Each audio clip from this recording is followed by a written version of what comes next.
Palimos po, pangkain lang po. Opo, yun. Lumayas ka nga dito.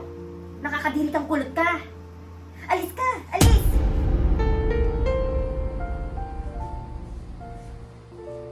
Kakabad trip tong kulot na to. Kadiri. Te, pwedeng makahingi po ng piso? Nauurong na po kasi ako. Pambili ko lang po sana ng ice tubig. Hoy, wala! Ikaw kulot ha? Magtrabaho ka. Hindi yung puro limos ka lang. Hingi. Limos. Nakakabagot na maghintay ng taxi. Lilimos ka pa. Ayan, taxi! Ano kaya masarap na ulam dito? Ang hirap mamili. Ay, pang masarap yun. Ay, nalaglag! Ay, tulungan ko na po kayo. Ay! Baka itakbo mo yung mga yan, ha? Ay, hindi po ako ganon. Ito na po. Salamat. Oh, ito. Sa'yo na to. Hala, thank you po.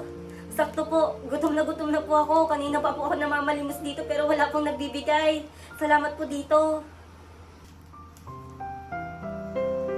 Saan ka ba nakatira? Sino yung mga magulang mo at namamalimos ka dito sa palengke? Nakatira po ako kung saan po.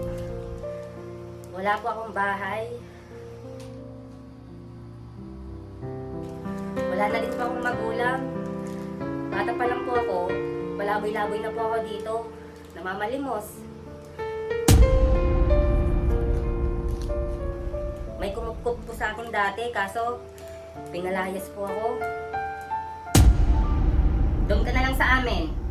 Kukup-kupin na lang kita. Ha? Totoo po? Oo. Basta magtrabaho ka dun sa bahay. Huwag kang papetiks-petiks doon. Lahat libre sa'yo yon. Tulugan, kainan. Ano? Gusto mo ba?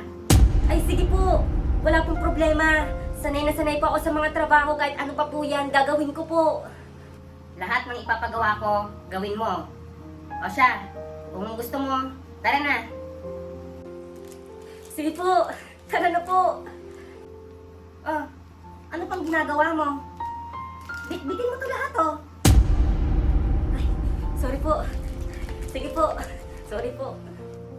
Sandali lang. Ano pala yung pangalan mo? Hindi ka nagpapakilala eh. Ay, oo nga po pala. Di pa po pala ako nagpapakilala sa inyo.